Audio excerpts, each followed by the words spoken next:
মুচলেকা দিয়ে দেশ ছাড়ার পর এভাবেও যে ফেরা যায় তা প্রমাণ করে ছাড়লেন বিএনপির ভারপ্রাপ্ত চেয়ারম্যান তারেক রহমান।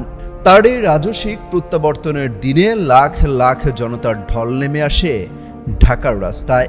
যতদূর চোখ যায় শুধু মানুষ আর মানুষ।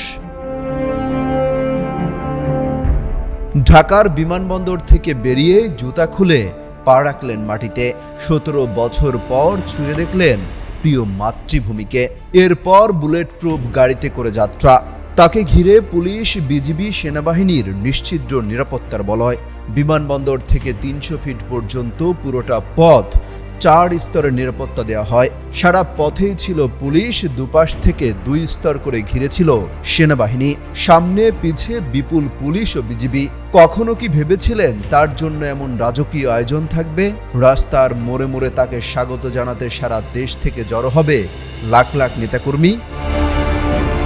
আকিজ নিয়ে এলো বিশ্বমানের বেবি ডায়াপার মাম্মাম। কটনে সফট ম্যাটেরিয়াল, বাবুকে দেবে র্যাশ ফ্রি সুপার কমফর্ট। শুধু কি তাই, সারা দেশের চোখ তারেক রহমানের দিকে। তিনি ফিরলেন, অবশেষে ফিরলেন। তাকে এক নজর দেখার জন্য একদিন আগেই সভাস্থলের আশপাশে জড়ো হতে থাকে লাখ লাখ নেতাকর্মী। তীব্র শীতের উপেক্ষা শুধু তারেক রহমানকে এক নজর দেখার জন্য। বুলেট প্রুফ গাড়িতে যাওয়ার পথে সবাইকে হাত নাড়িয়ে জানান দিলেন, আমি এসেছি, ফিরে এসেছি তোমাদের মাঝে। এর আগে বিমানে থাকা অবস্থায় দেশের সীমানায় ঢুকেই ফেসবুকে স্ট্যাটাস দেন তারেক রহমান। জানান দীর্ঘ 6314 দিন পর বাংলাদেশের আকাশে।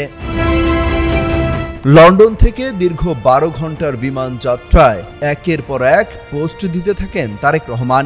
দেশে ফিরেই দলের সিনিয়র নেতাকর্মীদের সাথে সাক্ষাৎ করেন তারেক রহমান। এরপর বিমানবন্দরেই শাশুড়ির ফুলের মালায় সিক্ত হন তারেক রহমান। সঙ্গে ছিলেন স্ত্রী জুবাইদা রহমান ও মেয়ে জাইমা রহমান। তাদের সাথে দেশে ফিরেছে তাদের প্রিয় জেবু। বিএনপি জানায়, তারেক রহমানের এই স্বদেশ প্রত্যাবর্তন ঘিরে অন্তত 50 লাখ নেতাকর্মী ঢাকায় নিয়ে আসার প্রত্যাশা ছিল তাদের।